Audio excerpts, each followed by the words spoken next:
আমাদের বাড়িতে নিয়ম আছে লক্ষ্মী ঠাকুরের সাথে নৌকা দিতে হয়, আর নৌকা খুঁজতে গিয়ে আজকে আমরা হেনস্থা হয়ে গেছি। অবশেষে এই ছেলেটাকে দেখি নিজের মনে করে নৌকা বানিয়েই যাচ্ছে আর বানাচ্ছে। যতবার জিজ্ঞাসা করছি কত দাম, কি ব্যাপার, এটা দেখাও ওটা দেখাও, কোনো উত্তর দিচ্ছে না। নিজের মতো করে নৌকা বানিয়েই যাচ্ছে, শুধু তাকাচ্ছে, এটুকুনি।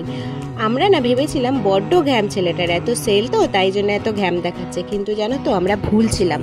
তার মা আমাদের বলল ও না একদম কথা বলতে পারে না, শুধু খুবই অল্প কানে শুনতে পারে, তাই জন্যই সে বারে বারে তাকাচ্ছিল। ওর মা ইশারায় দেখিয়ে দিল আমরা কত বড় নৌকা নেব, সেই হিসেবে সে কিন্তু নৌকাটা বানাচ্ছে।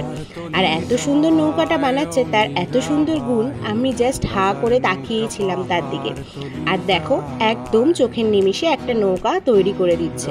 ওর মায়ের সাথে কথা বলে জানতে পারলাম ও কিন্তু সারা বছর ঠাকুরের কাজ করে। কখনো ঠাকুরের অলংকার বানায়, কখনো চুল বানায়, বা কখনো প্রতিমা গাড়িতে তুলে দেয় লরিতে তার মণ্ডপে যাওয়ার জন্য। আর আজকে তার মা তাকে নিয়ে এসছে এখানে নৌকা বানানোর জন্য। কিছুটা আর্থিক সাহায্য হবে তাদের।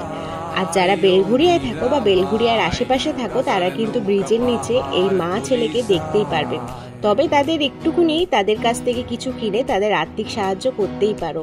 আর তার এই হাতের কাজ দেখে আমি তো শুধু অবাক হয়ে শুধু চেয়েছিলাম।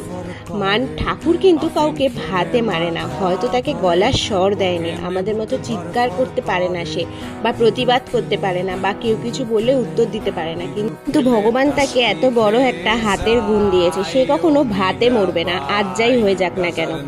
মানুষ কিন্তু এরকমই হয়। আর এত সুন্দর তার হাতের কাজ, আর এত সুন্দর তার প্রতিভা, না দেখলে হয়তো বিশ্বাসই করতে পারতাম না। তোমরা যারা যাবে তারা কিন্তু অবশ্যই তার কাছ থেকে কিছু কিনো, তার একটুখানি আর্থিক সাহায্য হবে।